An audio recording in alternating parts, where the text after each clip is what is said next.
wala. Ang pinagpunta, walang problema. Sabi niya, okay. Ang sabi ko yung nakita, okay, sabihin na better. Sabi niya, oo. Kasi ang ginawa ko, madaling araw, kasi ang suggestion ko kasi, Netflix ko nga. Madaling araw ko, pagkagiling ko, sabi nila, ito kong pumok. Kasi sayang lulong ano eh. Ang salaw eh. Next time. So, ang ginawa ko, pagkagiling ko, kahit also may masyadong konti ka, no? Pagka nakakadun ko eh. May dalawa akong kutsara agad.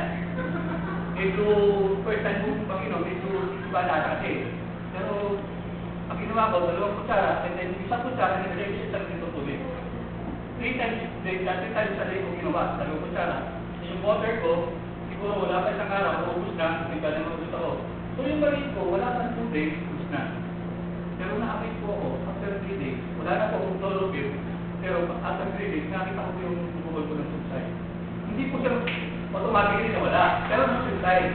So, next time ako, saan po, pinakala ako na nakagad ako, kahit Wednesday, ako. Nung Wednesday na, nagpacheck na po ako. Ito na po nung minum na ako ito na po yung nangyari. Meron ka na dalawang green. Hindi, isang green, isang blue. Isang blue. Ang nilinis niya ay yung blood vessel. Ito, yung maliit na atin natin. Yung nakaundahan ng loob, yun ang nilinis niya. So, na-amaze ako. Then, pumili ko ako. Ano po niya, yung tinatago-tago ko sa wali na pera na kasi po, ang trabaho talaga nung magkakinada mag-inis natin, banday bata eh. Sabi nga nila, wow, galing mo naman. Hindi, ako, nababantay ko talaga akong bata. Bantay ang bata. House band. Hindi ko rin natabaho. Foundation. Okay. Hindi foundation. Ngayon, yung tinatago kong pera, nung hinahin ako, alam mo, natrabaho. Tapos makapasubo ko tayo ito, wala ka lang na mahubot. Sabi ko, tayo din na inom ba? So, yung ko. So, tumili ko naman ako. Ginawa ko na po, pag-away ko kami sa bahay, ang kutsara ka kita, then finish dalawang kutsara, yan ulit. And then, na-miss ko ako, after 1 week, nagpunan po ako, ito na po. Ulit ko na po lahat yan. Nag-normal na. Normal. And then, continuous, ito naman po, medyo na-effect na ako, malapit na po kasi sa Robinson, makbo ko. O ano kasi ginagawa sa katawan mo, naiingat ako, ano lang yan, parang napagod lang sa heart rate. Continuously, ito po, na-excite naman po ako, inagawag sa kakapita ko dito sa balites, umiintroduce yung chloroquine. Eh, kaso alam nila kami ininom ako. Alam niyo po ba, nangyari sa amin? At po kami umiinom, ang ininom po namin yung heart, yung matabot ba, long neck. Ito naman siya ako, pinopromote ko yung chloroquine, ginawa ko, men caker.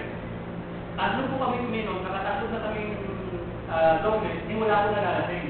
Napansin ko po, sabi ko, kasi walang nalalasing, nauubusan ako ng bata. Sabi ko, kailan mo na natin ito. At saka ako talagang nararamdaman, wala akong nangyari sa amin eh. Kasi po, ang ginagawa ng chloroquine, habang ininom po kami, ininom. Ininom po kami ng init. Tanggal na tanggal. At kaya sabi ko, bakit? Nagpupromote ako ng yan, kikirain ko na sarili ko, kikirain ko kay talagang ko, mga ito. So, hindi na po ako uminom. Ito, umalit po sa... At kung anong ginagawa nyo, halimbawa, alam niyo naman bawal na yung mga fat, sugar, dapat po yun sa mga ano nyo.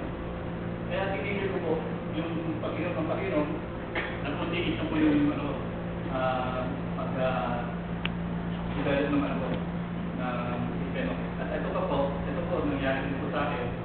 After 1 week po ako nag-inom, kasi po sa office namin, sa Madison, nakita na niya ang kultura ko. Pinasama ko ni Katati ko. Ngayon, kung after 1 week, ang daan po namin sa opisina, pasok kami yung Madison, sabi po ng Kalati, yung nasa-transport, yung mga sila Francis,